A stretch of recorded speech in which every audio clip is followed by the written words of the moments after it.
नमस्कार दोस्तों, मैं गौरव शर्मा आज आपके सामने गौरव क्लासेस की तरफ से रिलेशन और फंक्शन पढ़ाने आया हूँ। रिलेशन किसी भी चीज का किसी के साथ जो समझौता होता है वो रिलेशन कहलाता है। ये तो हमारा नॉर्मल बात है। जैसे मैं अपने घर में सबसे बड़ा हूँ, मेरे से छोटी दो लड़कियां हैं, तो मेरे से छोटी जो दो लड़कियां हैं वो मेरी क्या कहलाएंगी? बहनें कहलाएंगी। आइए देखते हैं इसको मैथमेटिकल फॉर्म में कैसे बोला जाता है। क्या होता है रिलेशन? अगर हम रिलेशन को मैथमेटिकल फॉर्म में बोला जाए तो कहेंगे आर रिलेशन आर। जो एक रिलेशन है कैपिटल आर से डिनोट करते हैं हम इस रिलेशन को। एक रिलेशन आर जो है from a non empty set, वो एक नॉन एम्प्टी सेट होता है जिसके अंदर सेट ए ले लें और सेट बी ले लें, जो एक दूसरे के सबसेट का कार्टेशियन प्लेन होता है और कार्टेशियन प्रोडक्ट भी होता है। कैसे? आइए, मैंने बोला एफ एक्स इक्वल्स 2x, ठीक है। मैंने एक फंक्शन ले लिया एफ एक्स इक्वल्स 2x। अगर हम x की प्लेस पर अपनी तरफ से 1 2 3 4 लगाएं तो यहां पर जो बनेगा उसमें 2 से मल्टीप्लाई हो जाएगी और नई प्रोडक्ट आ जाएगी। क्या बोला अभी हमने? नया प्रोडक्ट आ जाएगा। कैसे? f1 रखेंगे 2 मल्टीप्लाई 1 बराबर 2 आ गया। f2 रखेंगे 2 मल्टीप्लाई 2 बराबर 4 आ गया। f3 रखेंगे 2 मल्टीप्लाई 3 बराबर 6 आ गया। f4 रखेंगे 2 मल्टीप्लाई 4 बराबर 8 आ गया। समझ में आया इतना मेरे प्यारे बच्चों? सबसे पहले मैंने क्या रखा? 1 रखा, 2 रखा, 3 रखा, 4 रखा। क्या क्या बनकर आ गए मेरे? 1 रखा तो 2 आ गया, 2 रखा 4 आ गया, 3 रखा 6 आ गया, 4 रखा 8 आ गया। इतना आ गया। इनको एक बॉक्सेस में ले लेते हैं।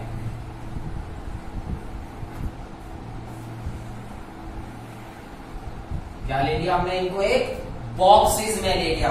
हमारा एक नॉर्मल छोटा सा क्वेश्चन था एफ एक्स बराबर 2x, मतलब फंक्शन में हम 1 2 3 रखेंगे और न्यू प्रोडक्ट बनाने के लिए उसको 2 से मल्टीप्लाई कर देंगे तो न्यू प्रोडक्ट आ जाएगा। मतलब 1 रखा 2 आ गया, 2 रखा 4 आ गया, 3 रखा 6 आ गया, 4 रखा तो 8 आ गया। क्लियर हुआ? तो ये मेरे क्या हो गए कि एक जने का दूसरे से क्या लिंक आया, वो हमारा रिलेशन कहला। ये दोनों नॉन एम्प्टी हैं, इसमें वेरिएबल्स हैं, नंबर्स हैं और दोनों की मल्टीप्लाई के हिसाब से आ भी रहे हैं। अब हमारा क्या है? इसका इसके साथ है,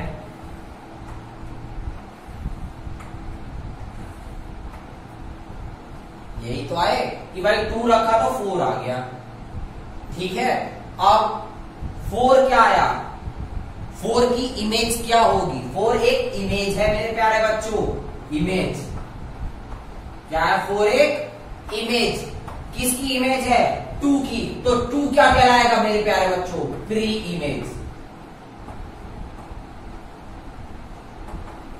2 क्या कहलाएगा मेरे प्यारे बच्चों? Pre image. ये इमेज है। जैसे मैं मिरर के सामने खड़ा हूं, ठीक है, मिरर के सामने खड़ा हूं तो मेरी इमेज कहां बन रही है? मिरर पे बन रही है ना।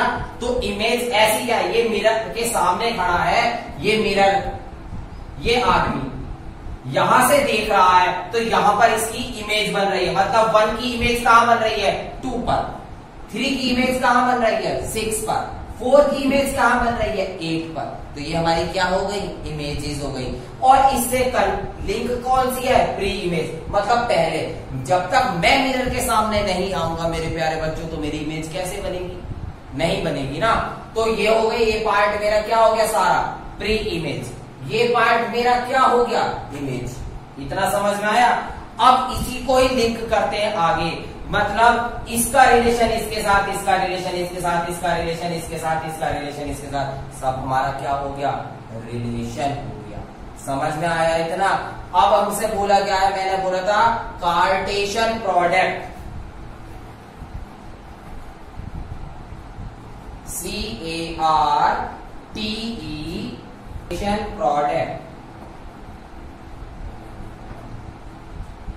क्लियर हुआ मेरे प्यारे? तो कार्टेशियन प्रोडक्ट क्या हो गया, इसको मान लेते हैं हम A और इसको मान लेते हैं हम B। सही है? A cross B। अभी तक हमने रिलेशन बता दिया, अब हम क्या कर रहे हैं, कार्टेशियन प्रोडक्ट कर रहे हैं। मतलब A का सबके साथ, A का सबके साथ। देखिए ये न्यू चीज है, ये इससे लिंक तो है लेकिन नए तरीके से। अभी इसमें से ये जो डायग्राम बनाया था ये इमेज और प्री इमेज समझाने के लिए बनाया गया था। ठीक है, अब अगर हमसे बोला जाए कि इस इमेज का कार्टेशियन प्रोडक्ट निकालिए तो कैसे निकालेंगे? ए कहां पे लिखा मेरे प्यारे बच्चों, प्री इमेज पर, बी कहां पे लिखा, इमेज वाली वैल्यू पर। मतलब ए पहले आएगा और बी बाद में आएगा। देखते हैं, सबसे पहले लगाया मैंने कर्ली ब्रैकेट, 1 का किसके साथ है, 2 के साथ।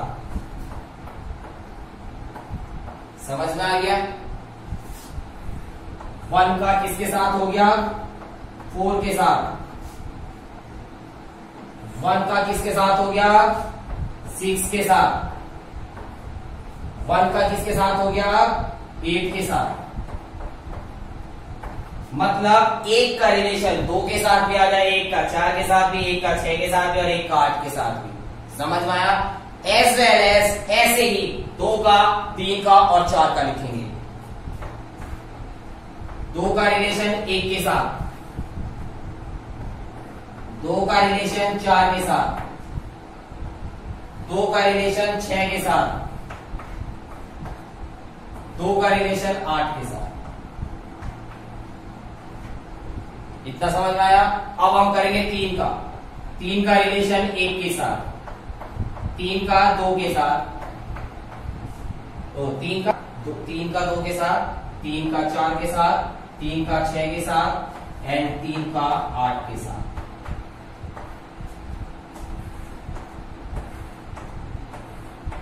ऐसे ही 4 का 2 के साथ, 4 का 4 के साथ, 4 का 6 के साथ एंड 4 का 8 के साथ।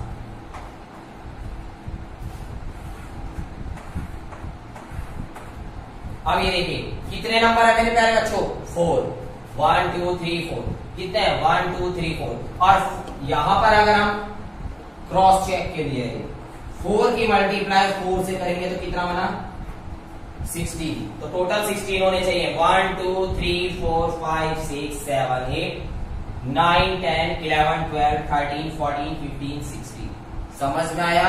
कार्टेशियन प्रोडक्ट क्लियर हुआ, इमेज क्लियर हो गया, प्री इमेज क्लियर हो गया, रिलेशन पता चल गया कि रिलेशन कैसे बन रहा है एक दूसरे के साथ, क्लियर हुआ। अब हम इसका एक एग्जांपल लेंगे। आइए, let a equals 1 2 3 4 5 6 define our relation R from A to A। A का रिलेशन A के साथ कैसे लिखा है, हमने बोला है define R from A to A।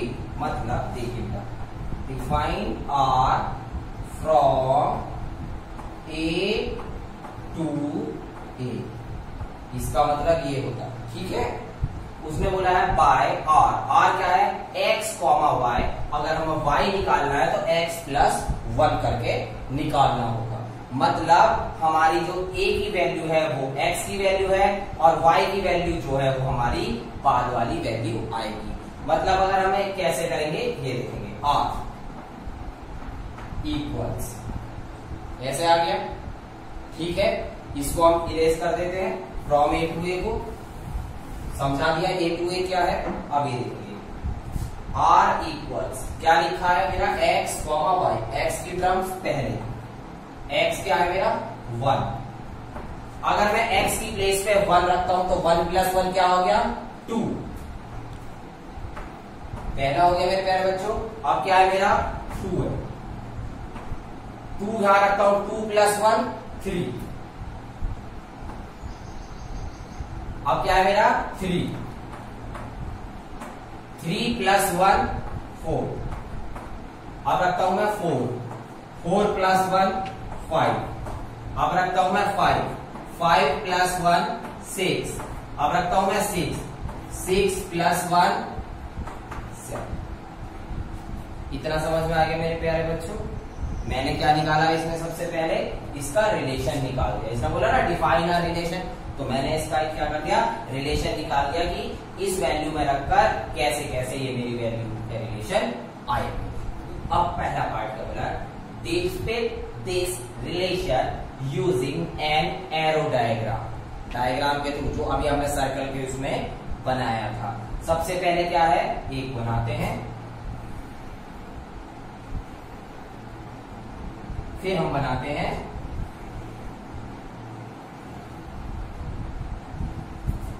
सही है। अब हमने पहली वैल्यूज, हमेशा याद रखो पहली वैल्यूज क्या बोली जाती है उसको, प्री इमेज। 1 2 3 4 5 6, 1 2 3 4 5 6 प्री इमेज बना दी। प्री इमेज के बाद अब हमें क्या बनानी है, दूसरी इमेज बनानी है। ठीक है, अब इसमें क्या बोला गया था, R from A to A, मतलब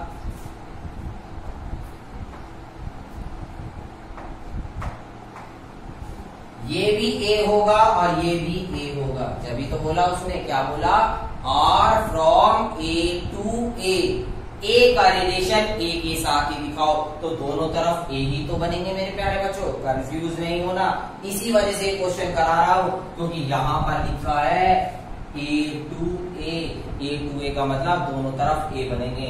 नया वाला मत बना देना, कभी नया वाला बना दो, हमारा आंसर सही नहीं, यही गलत हो जाएगा।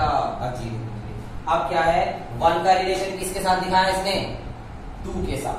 1 का रिलेशन 2 के साथ बन गया। 2 का रिलेशन किसके साथ दिखाया, 3 के साथ बन गया। 3 का रिलेशन किसके साथ दिखाया, 4 के साथ बन गया। 4 का रिलेशन 5 के साथ, 5 का रिलेशन 6 के साथ। अब 6 का रिलेशन 7 के साथ है, लेकिन 7 तो है ही नहीं, तो उसे ड्रॉप कर देंगे। ठीक है, हमारा ये क्लियर हो गया। हमने ये बना दिया, रिलेशन बना दिया, एरो डायग्राम के थ्रू बना दिया, क्लियर हुआ। ये मेरा पहला पार्ट।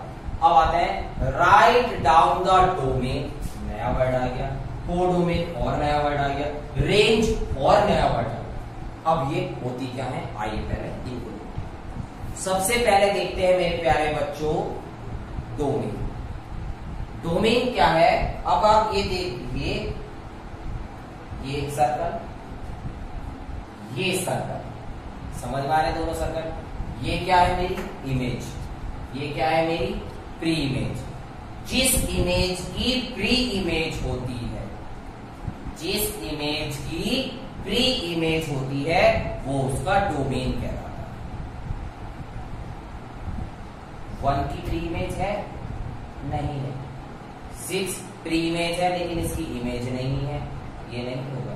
तो डोमेन क्या कहलाएगा, जिस इमेज की प्री इमेज होती है वो मेरा डोमेन कहलाता है। बहुत छोटा सा तरीका है, तो हमने क्या लिखा यहां पर, डोमेन। लिख लिया मेरे प्यारे बच्चों, किस किस की है प्री इमेज, 1 2 3 4 5 6 की है नहीं, तो 6 छोड़ दिया। समझ में आ गया। अब आ जाते हैं हम किस पर, कोडोमेन पर। किस पर आते हैं हम, कोडोमेन पर।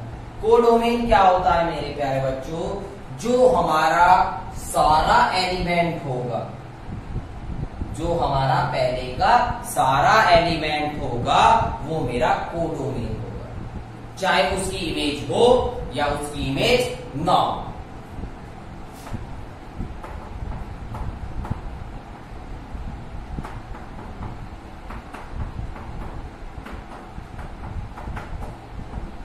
समझ में आया। अब आ जाते हैं रेंज।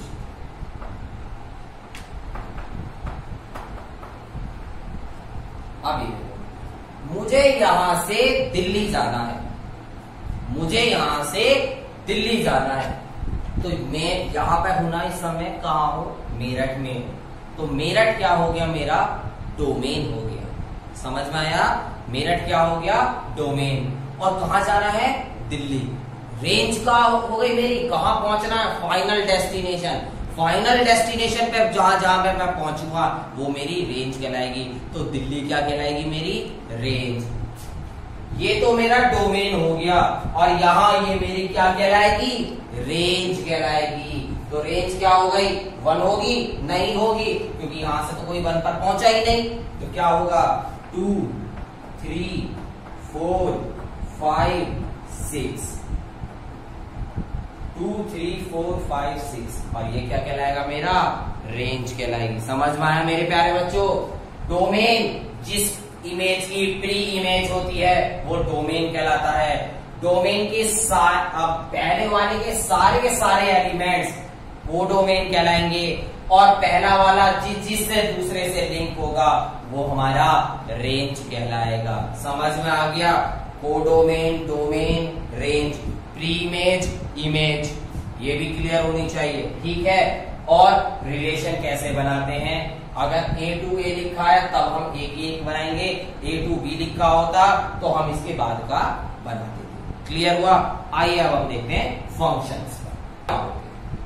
टर्म्स बहुत ही स्पेशल टाइप का एक रिलेशन होता है, ये रिलेशन से ही रिलेटेड है। इसमें क्या होगा मेरे प्यारे बच्चों, A one and only one image होगी, सेट A की one and only one image set B पर होगी, जिसे बोलते हैं हम मैप और मैपिंग। मतलब जैसे अभी हमने एक एग्जांपल करा था कि एक का रिलेशन फंक्शन एक के साथ, एक का एक के साथ, एक का एक के साथ, तो वो क्या कहलाता है, मेरा फंक्शन। फंक्शन की डेफिनेशन क्या है, अ रिलेशन f, एक रिलेशन जो फंक्शन f का है, from set A to set B, set A के साथ जो है सेट B पर है, is set to be function. वो फंक्शन जब कहलाएगा इफ यदि every element of a set A, यदि प्रत्येक एलिमेंट सेट A का has one and only one image, एक और एक ही इमेज रहेगी सेट B के अंदर, तब वो हमारा क्या कहलाएगा, फंक्शन कहलाएगा। अब इसको लिखते कैसे, अगर हमारा ये आता है तो A, B belongs to function है, कैसे लिखेंगे हम, A, B belongs to function f के थ्रू करते हैं। आइए देखते हैं इसके कुछ एग्जांपल्स के उसमें कि फंक्शंस क्या कहलाता है। जैसे हमारा तो दे रखा है पेज नंबर एनसीईआरटी बुक का 37 पेज नंबर में है कि एक फंक्शन का वेरिएबल दिखाना है, function real n tends to n 2x, जैसे अभी हमने कहा। एक क्या दे रखा है, फंक्शन दे रखा है f(x) इक्वल्स 2x प्लस 1, और फंक्शन डिनोट कर रखा है n टेंड्स टू n तक। क्लियर है। अब इसके अंदर हमें दे रखा है f1 बताएं, f2 बताएं, f3 बताएं, f4 बताएं, f5, हम 5 तक लेते हैं, आगे भी दे रखे हैं लेकिन हम 5 तक लेते हैं। अब हमने 1 रखा, 2 मल्टीप्लाई 1 प्लस 1 बराबर 2 plus 1 equals 3, 2 multiply 2 plus 1 equals 4 plus 1 equals 5, 2 multiply 3 plus 1 equals 6 plus 1 equals 7, 2 multiply 4 plus 1 equals 8 plus 1 equals 9, 2 multiply 5 plus 1 equals 10 plus 1 equals 11। ऐसे ही बनाया। अब इसका मैपिंग टेस्ट में दिखाना है कि हमारा कैसे बन रहा है फंक्शन f2, कि हमारा ये इसके हिसाब से 1 to 1 पर आ रहा है। ठीक है। अब function, how many types of function, function बहुत सारे टाइप्स के होते हैं, जिसके अंदर हम निर्धारित करेंगे कि हमारा कैसे बनता है और कैसे नहीं। सबसे पहले फंक्शंस का नाम है आइडेंटिटी फंक्शन। लिख देते हैं हम।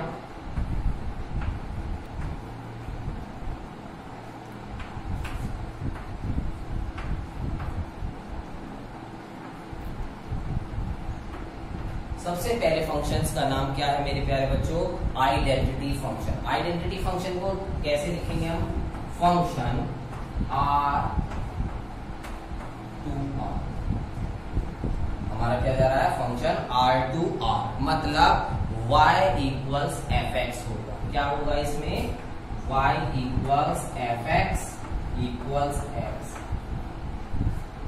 ये मान तो एक आइडेंटिटी मतलब क्या है कि x बराबर अगर मैं 1 ले रहा हूं तो y बराबर भी 1 हो गया, x बराबर 2 ले रहा हूं तो y बराबर भी 2 हो गया, x बराबर 3 ले रहा हूं तो y बराबर भी 3 हो गया। तो हम इसको ग्राफ के थ्रू कैसे बताएंगे?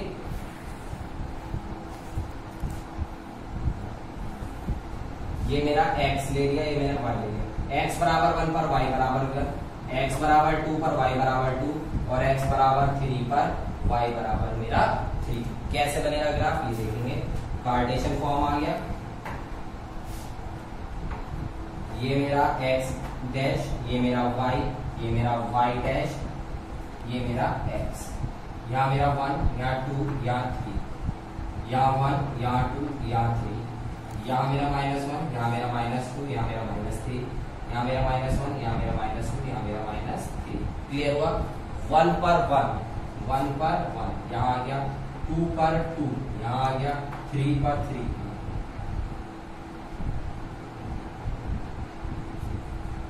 आइडेंटिटी के हिसाब से हो गया। ये मेरा क्या हो गया? Identity function. मतलब अगर मेरा x बराबर y आ जाता है या y बराबर x आ जाता है तो वो फंक्शन मेरा क्या कहलाएगा? आइडेंटिटी फंक्शन कहलाएगा। समझ में आया मेरे प्यारे बच्चों? आइए देखते हैं सेकंड फंक्शन क्या होता है। हमारा कांस्टेंट फंक्शन क्या है? हमारा सेकंड कांस्टेंट फंक्शन।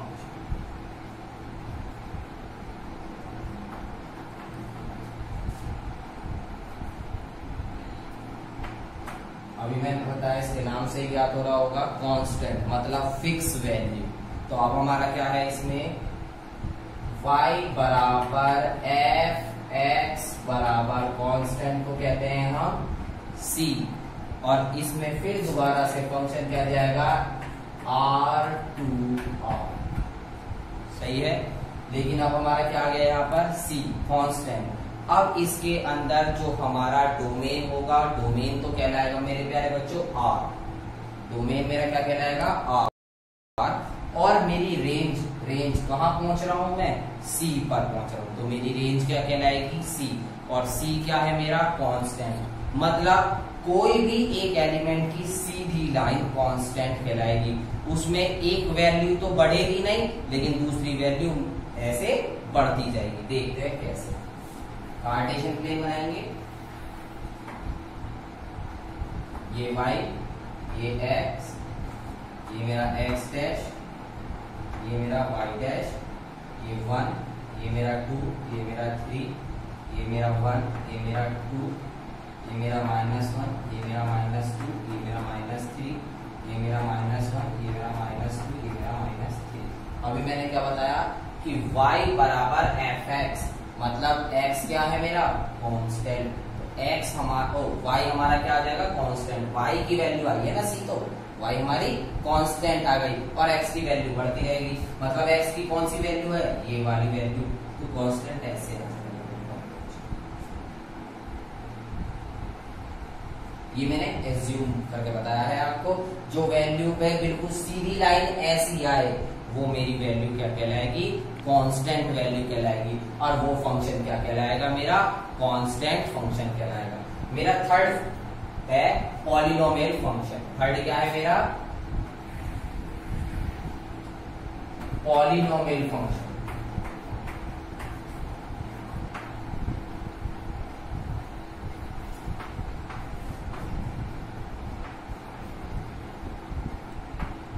हमने 9th क्लास और 10th क्लास में पढ़ा होगा पॉलिनोमियल क्या होता है, जहां पर अगर किसी की पावर 1 आए तो लीनियर होता है, किसी की पावर 2 आए तो क्वाड्रेटिक होता है, किसी की पावर 3 आए तो क्यूबिक होता है, और आगे ऐसे ही बढ़ता रहे तो वो पॉलिनोमियल कहता है। अब यहाँ पर आ गया मेरे प्यारे बच्चों पॉलिनोमियल फंक्शन। तो सबसे पहले हम ये चीज को कॉपी करते हैं, function r tends to r, r का रिलेशन r के साथ है, इतना तो कर लिया। अब फंक्शन लिखते हैं हम, कौन सा फंक्शन लिखेंगे मेरे प्यारे बच्चों, पॉलिनोमियल का फंक्शन लिखेंगे। पॉलिनोमियल का क्या था, a0 a1 x की पावर 1, a2 x की पावर 2, an x की पावर n। ये मेरा क्या हो गया, पॉलिनोमियल का मैंने क्या लिखा मेरे प्यारे बच्चों, फंक्शन लिखा। जहां पर ये जो बढ़ रही है टर्म और ये n आया है, ये नॉन निगेटिव कहलाएगा इंटीजर। कौन सा कहलाएगा, नॉन निगेटिव, माइनस में नहीं आ सकता क्योंकि ये बढ़ रही है, ठीक है। और बढ़ने को क्या बोलते हैं इंग्लिश में, असेंडिंग ऑर्डर में जा रहा है। और ठीक है, n तो बता दिया। अब ये क्या है, a0 a1 a2 a3, ये मेरा बिलोंग्स करेगा r को, रिलेशन को। क्या किसको करेगा, मेरा ये r को करेगा। अब हमारा फंक्शंस को कुछ एग्जांपल देते हैं, जैसे कुछ भी हम एक एग्जांपल देते हैं, fx बराबर, हम अगर मान के चले क्वाड्रेटिक इक्वेशन बना लेते हैं, क्या बनाते हैं, ax square plus bx plus c, ये लिख लेते हैं। तो ये मेरा क्या कहलाएगा, पॉलिनोमियल फंक्शन कहलाएगा। समझ में आया मेरे प्यारे बच्चों। अब ये कैसे होगा, ये देखिए। तो हम इसमें क्या रख देंगे, y बराबर fx हो जाएगा, और fx बराबर हम ले लेंगे, एक मान के चलते हैं कि x स्क्वायर है, तो जो x की वैल्यू रखेंगे उसको स्क्वायर में कन्वर्ट कर करके हम इसको निकाल सकते हैं। हमारे 3 फंक्शंस हो गए, कौन कौन से, सबसे पहला करा हमने आइडेंटिटी जो y बराबर x के बराबर आता है। उसके बाद हमने करा कांस्टेंट फंक्शन, जहां पर y बराबर fx बराबर c आता है, मतलब y की वैल्यू कांस्टेंट रहेगी और x की वैल्यू बढ़ती रहेगी।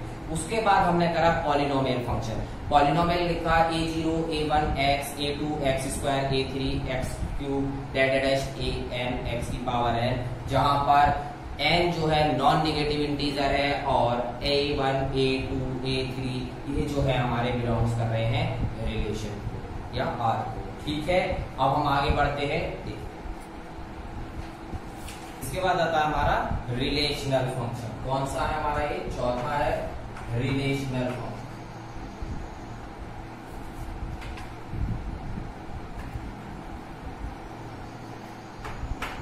रेशनल फंक्शन, रेशनल आपको सबसे पहले याद आया होगा, रेशनल का नाम सुनते ही p upon q, q not equals to 0।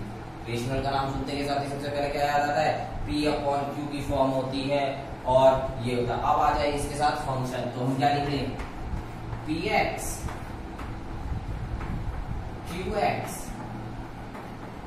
qx not equals to 0।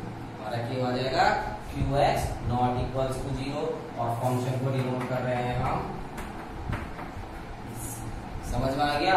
मतलब 2 फंक्शन होंगे जिसमें नीचे वाला फंक्शन हमारा 0 के बराबर नहीं होगा, तब हम उस फंक्शन को बोलते हैं रेशनल फंक्शन। क्लियर है। इसके बाद आता है हमारा 5th मॉड्यूलस फंक्शन। अब मॉड्यूलस का मतलब आप सभी जानते हैं, क्या होता है मॉड्यूलस। मॉड्यूलस होता है कि किसी की भी वैल्यूज 2 टाइप्स में आना, मतलब पॉजिटिव भी आ सकती है और नेगेटिव भी आ सकती है, वो क्या कहलाता है, मॉड्यूलस फंक्शन कहलाता है। Means f(x) equals modulus x। अगर हमें इसमें -x रखूं तो भी प्लस का आएगा, और +x रखूं तो भी प्लस का आएगा, जिसको हम क्या बोलेंगे, हर फंक्शन को मॉड्यूलस फंक्शन बोलेंगे। आपने देखा होगा एक v टाइप का ग्राफ बनता है ऐसा, मतलब इधर की तरफ पॉजिटिव है, इधर की तरफ निगेटिव है। v टाइप का ग्राफ जो बनेगा वो किसका ग्राफ कहलाएगा, मेरा मॉड्यूलस फंक्शन का ग्राफ कहलाएगा। कुछ फंक्शंस देते हैं जैसे -x जो है 0 से बड़ा होगा और +x 0 से छोटा होगा, ऐसे कुछ फंक्शन जो देंगे वो मेरा मॉड्यूलस फंक्शन का कहलाएगा। उसके बाद है मेरा नेक्स्ट है 6th पार्ट, सिगम, SIGNUF।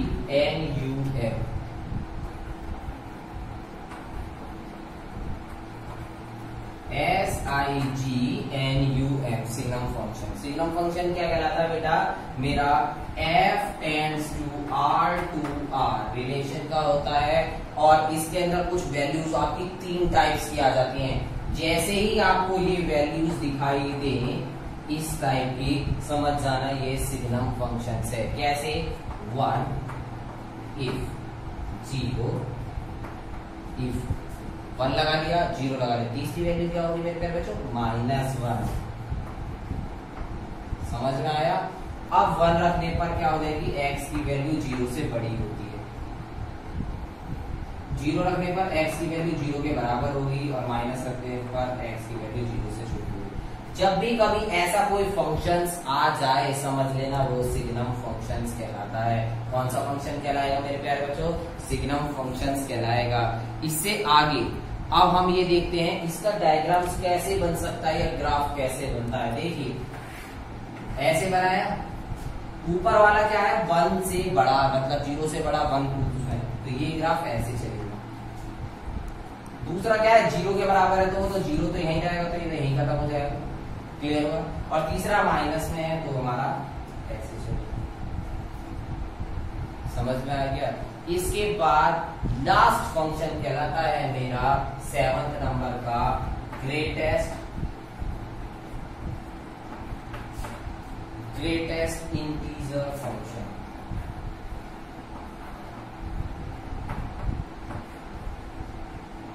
क्या कहलाएगा मेरा? ग्रेटेस्ट इंटीजर्स फंक्शन, जिसके अंदर क्या होगा? f रिलेशन होगा r का r के साथ, और f जो है वो आप बन जाएगा ब्रैकेट में। किसका बन जाएगा? ब्रैकेट में। ऐसे लिख लो इसको तो ऐसे बना लो, और इसको ऐसे लिख लो। अब इस x का जो होगा वो बिलोंग्स करेगा मेरा r के साथ। क्या होगा?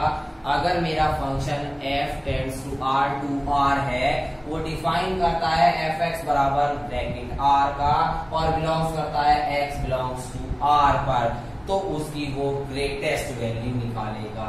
तो उसकी क्या निकालेगा? हमेशा ग्रेटेस्ट वैल्यू निकालेगा। कैसे? अगर मैं इस फंक्शन में ये इक्वल टू का निशान और लगा दूं, तो वो उसकी ग्रेटेस्ट वैल्यू होता है। समझ में आया?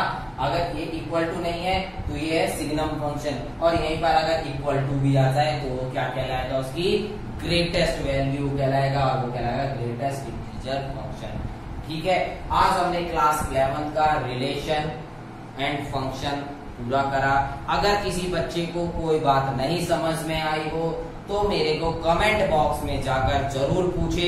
मैं नेक्स्ट वीडियो में, जैसे आज मैंने पहले बताया था डोमेन और रेंज, मेरी पहली वाली वीडियो में पूछा गया था, ऐसे ही मैं आपको बताऊंगा। अच्छा लगा, कुछ बच्चों ने मेरे को रेस्पॉन्स अच्छा दिया। इसी रेस्पॉन्स को मुझे और बढ़ाते हुए आप बच्चे मेरे प्यारे देते रहें। अगर आप मेरे वीडियो को पहली बार देख रहे हैं तो मेरे चैनल को सब्सक्राइब करना ना भूलें। मेरे चैनल का नाम है गौरव क्लासेस विद गौरव शर्मा। इस लॉकडाउन में स्टडी करने का सबसे बेस्ट तरीका अगर आपको चाहिए तो मेरे चैनल को जरूर सब्सक्राइब करें। मैं मैथ्स की छोटे से छोटे तक आपको पॉइंट क्लियर करूंगा। अगर नहीं हुआ तो कमेंट बॉक्स में पूछे, मैं आपको जरूर क्लियर करूंगा। Thank you for watching.